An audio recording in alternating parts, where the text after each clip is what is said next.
Yeah.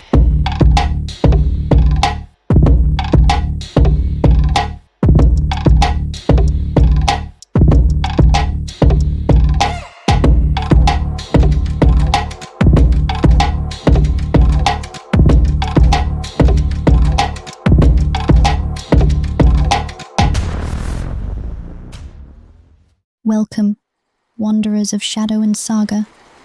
I'm Lilly Magnusson, and this is Lilly's Viking adventure, where history isn't polished, it's primal.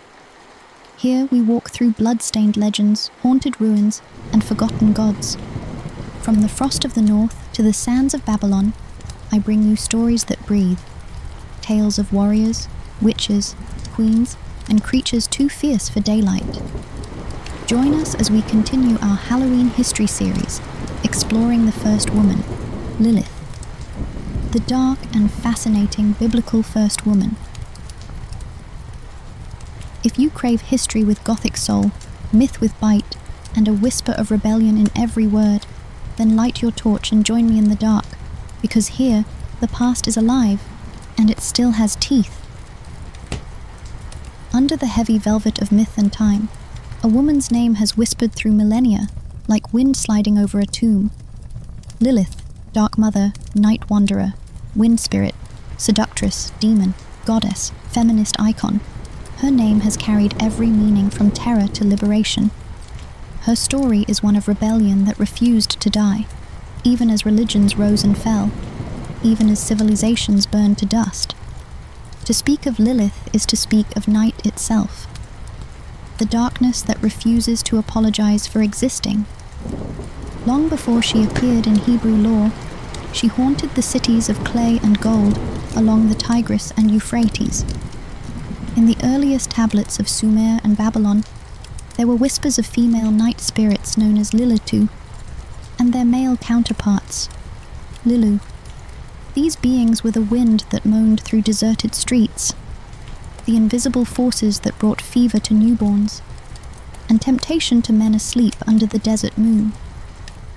In these ancient stories, one begins to glimpse a presence that is older than religion, older than scripture. The Mesopotamians feared her and made charms against her, but they also acknowledged her power. She represented what was untamed, the aspect of woman and nature that no priest or king could regulate. The Jewish Virtual Library notes that the Babylonian demonology described both male and female spirits, Lilu and Lilitu, harmful spirits who imperil women in childbirth and their children. Incantation bowls buried beneath the homes of Babylonian families bore spiral inscriptions binding these entities by name. Among the countless gods and demons, Ardat Lili was particularly feared, a restless ghost of a young woman who had died unmarried and roamed the night seducing men. In her earliest known form, Lilith was not yet a singular demon, but a category of being, a class of female spirits associated with the liminal hours between sunset and dawn, when the winds turned cold and unseen forces prowled. Some scholars argue that echoes of her appear in the Epic of Gilgamesh, in a fragment describing a tree growing in the garden of Inanna. The goddess tends the tree, but it becomes infested by three creatures, a serpent, a bird, and a female being called Lilitu. Gilgamesh cuts down the tree, the creatures flee, and Lilitu vanishes into the wilderness. Though the evidence is fragmentary, the symbolism is haunting. The serpent, the tree, the woman, it's a tableau that would later echo in Genesis. Even if this Lilitu is not the Lilith, it shows how deeply the image of a nocturnal female spirit had already rooted itself in the ancient imagination. The early Hebrews, living amid Mesopotamian empires, borrowed and reimagined such spirits into their own cosmology. Thus, Lilith slipped into the Hebrew lexicon as a creature of the night. Isaiah 34:14 mentions her by name in Hebrew. The wildcats shall meet with hyenas, the satyr shall call to his fellow. There too Lilith shall repose and find herself a resting place. In that context, she is one of the night's monsters, a being of desolation and ruin, haunting the wastelands of Edom. Yet even in this brief mention, there is an eerie beauty. Lilith as a symbol of freedom from the ordered world, resting where men dare not live. By the time of the Babylonian Talmud, Lilith had taken a more recognizable shape. The texts mention her as a female demon with long hair who endangers newborns and seduces men in their sleep. In medieval Jewish mysticism, particularly in the Alphabet of Ben Sira, she becomes something altogether new, the first wife of Adam. Created from the same clay as him, she refuses to lie beneath him during intercourse, insisting they are equals. When he demands obedience, she utters the ineffable name of God and flies from Eden, settling by the Red Sea. There she consorts with demons and gives birth to countless children of the night. Angels are sent to bring her back, but she refuses. For her defiance, she is cursed to see 100 of her children die daily. She in turn swears vengeance upon the children of men, haunting them as they sleep. This myth of Lilith as Adam's first wife, though apocryphal, became one of the most influential transformations in her long evolution. In its surface form, it was a warning. The woman who defies her husband will bring death and ruin. But buried beneath the patriarchal cautionary tale is a revolutionary idea, that a woman could reject subservience, claim equality, and choose exile over obedience. For this, she becomes the archetype of defiance. She is both Eve's shadow and her mirror, the woman who would not return. To understand why Lilith became both feared and revered, one must look at what she represented in her historical context. In the patriarchal societies of the ancient Near East, female independence was unthinkable. The myth of Lilith preserved that unthinkable possibility in demonic form. She was what a woman must never be: sexually autonomous, disobedient, untamed. She symbolized the anxiety of male order facing female chaos. Yet paradoxically, she also preserved a trace of the divine feminine that had once reigned supreme in older goddess-centered cultures. In the older Mesopotamian world, goddesses such as Inanna, Ishtar, and Ereshkigal embodied sexuality, death, and power. They were complex, not simply good or evil. When patriarchal monotheism rose, such goddesses were often split into saints and monsters. Inanna's erotic and martial strength was tamed into biblical figures like Esther, while her darker aspects were projected into beings like Lilith. She became the scapegoat for the night side of the feminine, the part that would not be domesticated. By comparing Lilith to other night goddesses across cultures, we begin to see her as part of a vast sisterhood of shadow. In Norse mythology, there is Not, daughter of Njörvi, who rides across the sky each evening in her chariot drawn by the horse Hrimfaxi.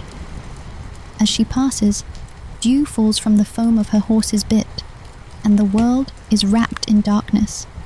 Not is not evil. She is cosmic rhythm. She brings rest, dreams, and the cool veil of mystery. In Greek myth, Nyx is the primordial goddess of night, older even than the Olympians. From her womb came death and sleep, but also desire and fate. The gods themselves feared her, for even Zeus would not oppose her. What sets Lilith apart from Not and Nyx is not her darkness, but her rebellion. The Norse and Greek goddesses embody night as natural order. Lilith embodies night as revolt. She is not the night that soothes, but the night that seduces, screams, and walks away. She is the black wind that breaks the walls of Eden. In her, the night becomes a viciously brilliant weapon of autonomy. Modern scholars and artists have reinterpreted this rebellion as the seed of female self-determination. As scholar Sarah Goldblum writes, the Jewish myths of Lilith derived from ancient Assyrian and Babylonian female demons. Yet within that evolution, something subversive survived. The demon became a symbol of freedom. To reclaim Lilith is to reclaim that ancient forbidden power, a woman's right to choose herself. In the 20th century, Lilith's resurgence took on political and artistic form. Feminist theologians saw in her myth the reflection of patriarchal suppression and the resistance against it. The 1970s feminist magazine Lilith took her name deliberately, seeing her as an emblem of female liberation and sexual autonomy. In pop culture, she appears as everything from the succubus queen in fantasy games to the gothic muse of dark art and literature. What once was the mark of demonic seduction has become a badge of empowerment. It's worth noting that her reclamation doesn't erase her terror. Lilith's allure lies precisely in her refusal to be simplified. She is both victim and villain, goddess and ghost. Feminism doesn't fix her, it listens to her. The woman who would not lie beneath Adam becomes the woman who speaks for every silenced voice. Her story says, "I will not be small, even if you call me monster." To understand why she continues to resonate, consider the deeper symbolism of night. In many mythologies, night is not the opposite of day, but its necessary counterpart, the womb from which dawn is born. To embrace night is to embrace transformation. Lilith's flight from Eden mirrors the human need to leave innocence behind, to walk into the unknown, and to define one's own morality. She is the exile who turns her curse into kingdom. In a way, Lilith is every woman who has ever left a place that tried to contain her. She is the worker who refuses exploitation, the artist who rejects convention, the lover who demands reciprocity. She is, as one modern writer put it, the woman who says no. And that no, whispered for thousands of years, still echoes. Her presence across time has also influenced the occult and mystical traditions.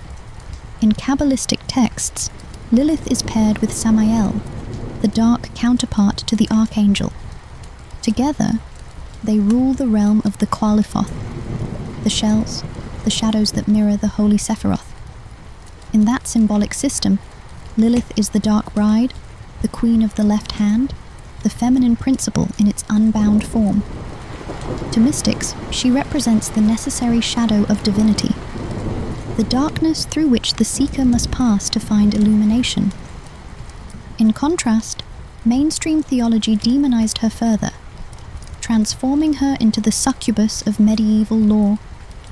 Monks and scholars wrote that she seduced men in their sleep, draining their vitality. Artists painted her with serpentine bodies and flowing hair, wings spread in ecstasy. Yet even these depictions betrayed fascination. Her evil was erotic, magnetic, almost divine. She haunted the art of the Renaissance as the serpent in Eden, wrapping her body around the tree of knowledge. Her connection to the serpent deepens her symbolic power.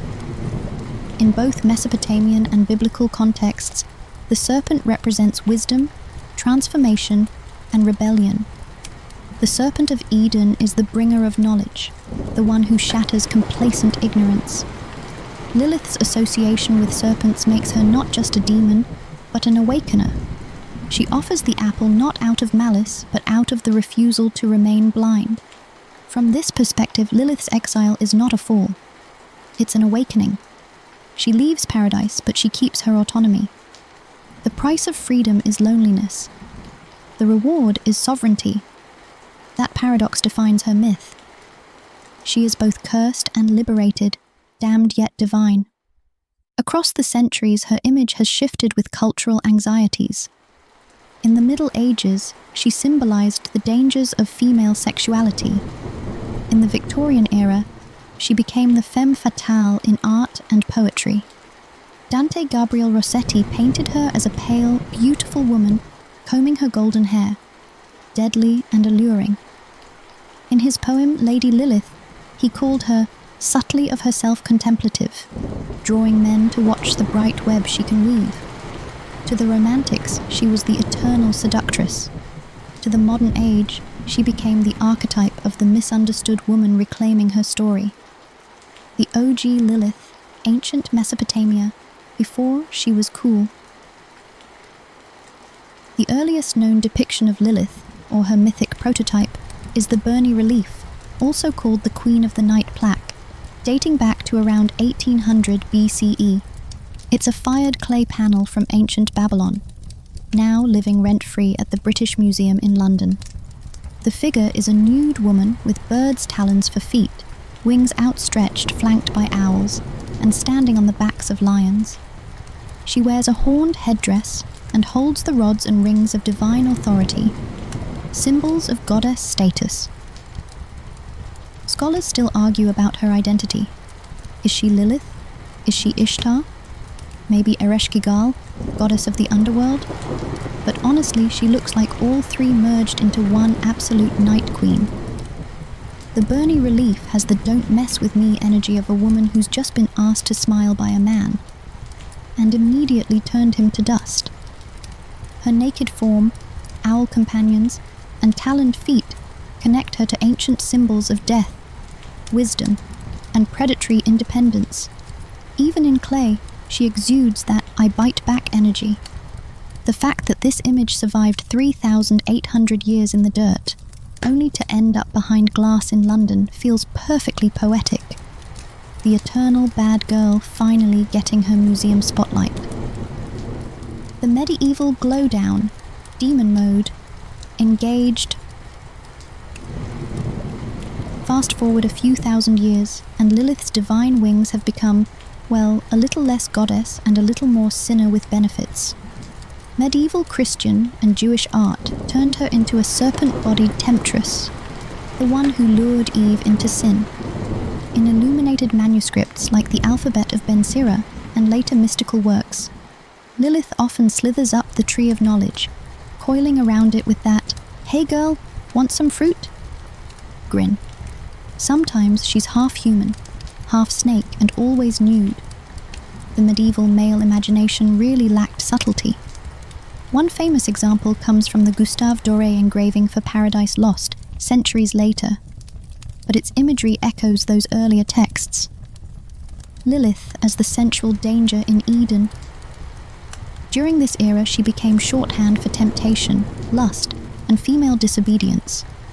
The theological version of "she's too hot to be holy." Artists made her the scapegoat for everything, from nocturnal emissions to childbirth deaths.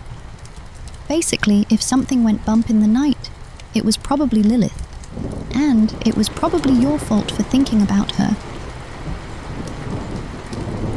The Renaissance and Pre-Raphaelite resurgence.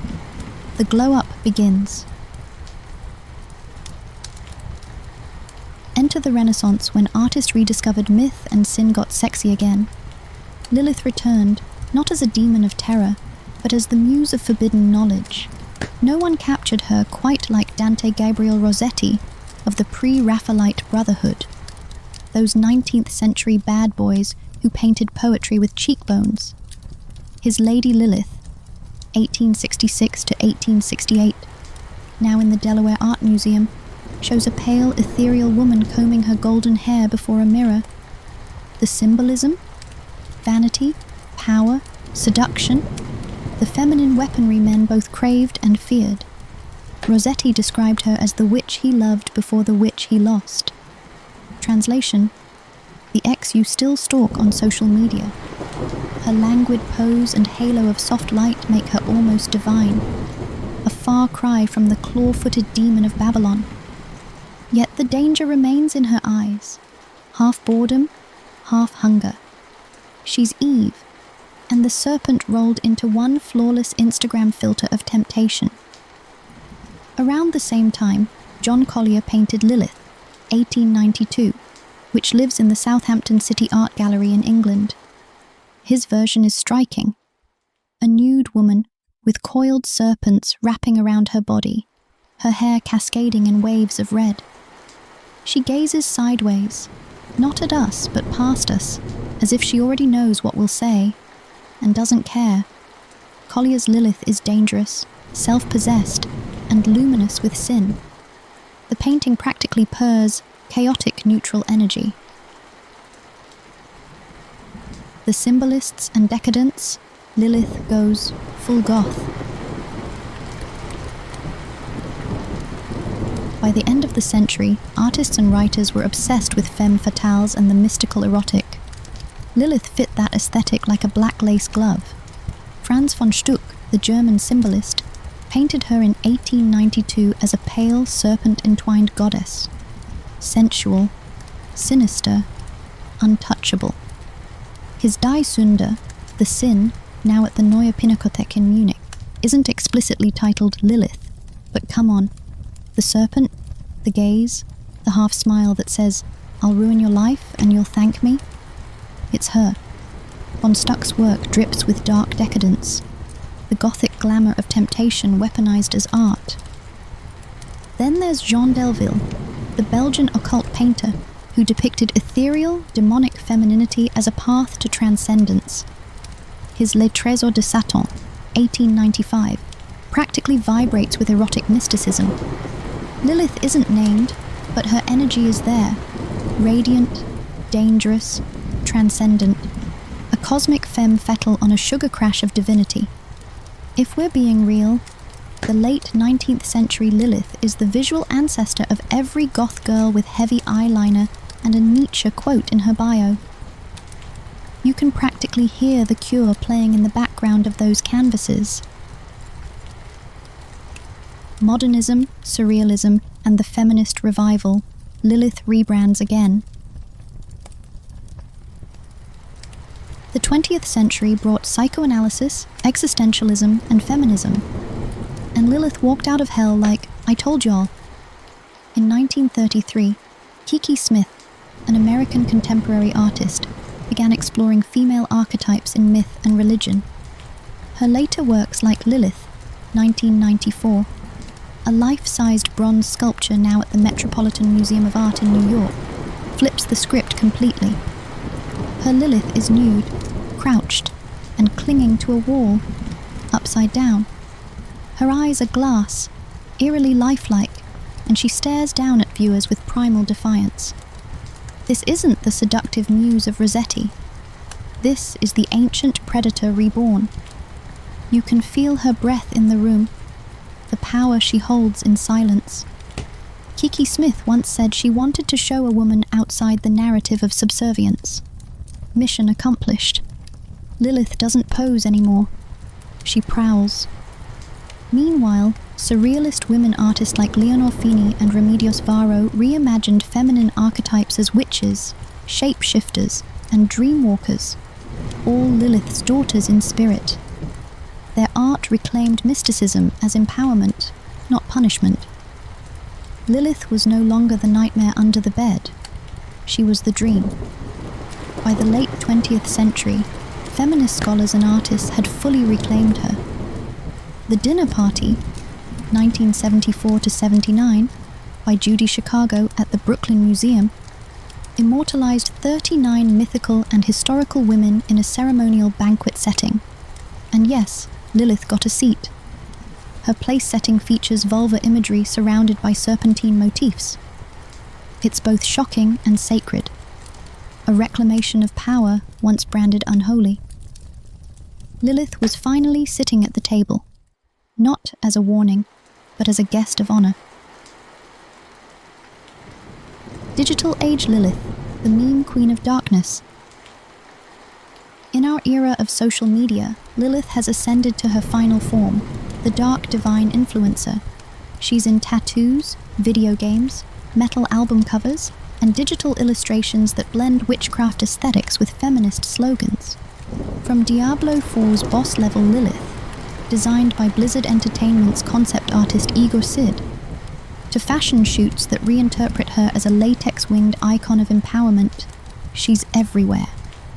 On Instagram and DeviantArt, artists like Lana J, Ereshkigal Studios, and Hellbent Pink render her in glowing crimson, gold, and shadow, often captioned with phrases like, "First woman to ghost Adam."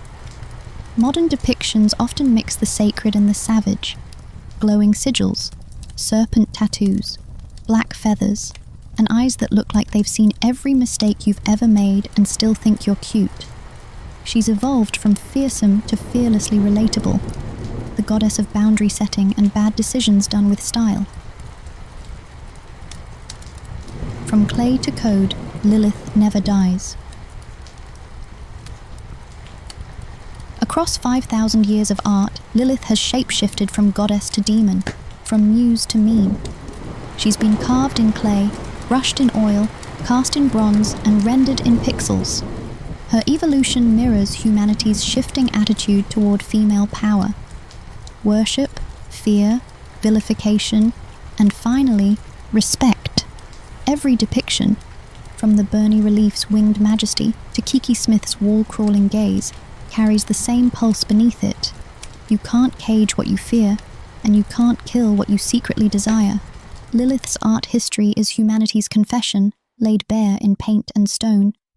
And honestly, she's been serving looks for 4 millennia straight. From Babylonian baddie to feminist icon, she's the ultimate glow-up. The original dark feminine energy who said, "I'm not evil. I'm just not submissive."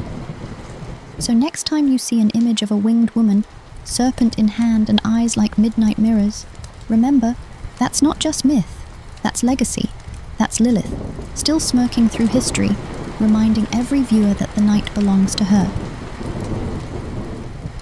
In contemporary feminist theology, Lilith embodies self-determination, sexual agency, and the refusal to be defined by male fear.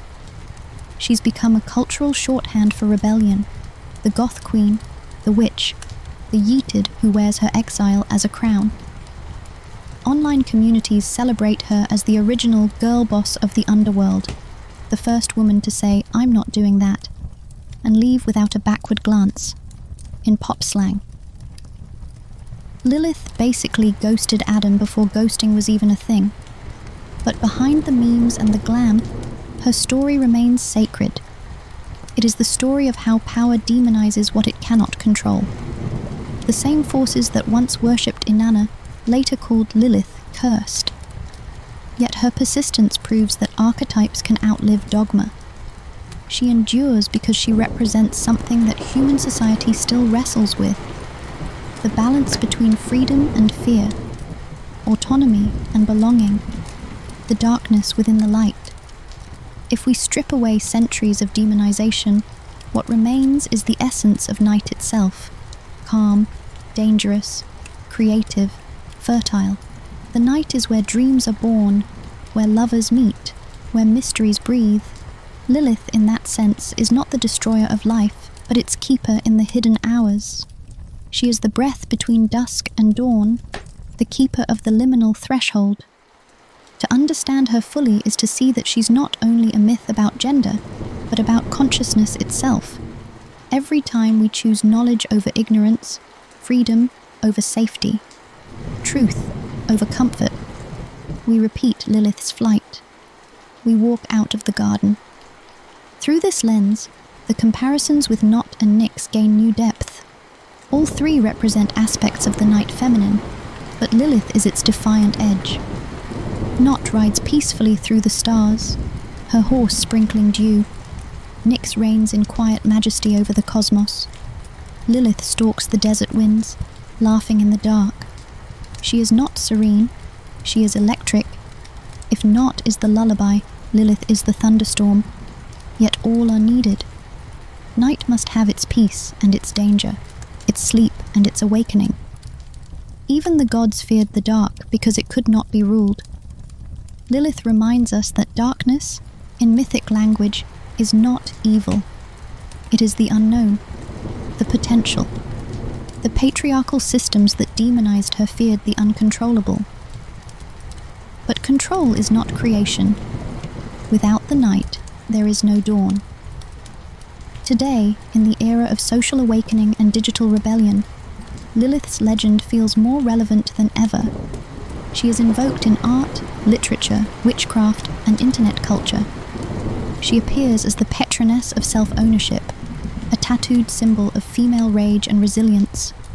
In every retelling she evolves, just as she always has, from Babylonian wind to Jewish demon, from medieval succubus to feminist icon.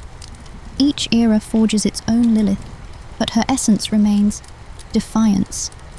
There's a kind of poetic justice in the fact that a figure once blamed for infant deaths is now celebrated as a symbol of women giving birth to themselves, the rebirth of identity, independence, and voice. Lilith no longer prowls the desert alone. She walks among millions who recognize her in the mirror. If she could speak now, she might sound less like a whisper and more like a roar. She might say, "I am the first breath of rebellion, the first step beyond the wall. I am the night that remembers her name." She might tell us that every generation must decide what its Eden is, and whether it's worth staying in. Her myth invites both awe and laughter. Imagine her rolling her eyes at modern discourse saying, "I refused to lie down, and now I'm a Pinterest aesthetic." Yet perhaps she'd also grin, proud of the immortality rebellion gave her. Because that's the secret power of myth. You can exile a woman from Eden, but you can't erase her from memory. As the candle burns low and the night deepens, one truth remains. Lilith is not just a character. She's a mirror. In her shadow, we see our own defiance, our own hunger for meaning, our own flight into the unknown. She is the question that keeps returning. What would you risk to be free? And so, after thousands of years, the Dark Mother still flies. Her wings beat across the centuries, through Babylon's ruins, through synagogue walls, through the ink of medieval manuscripts and the glow of laptop screens.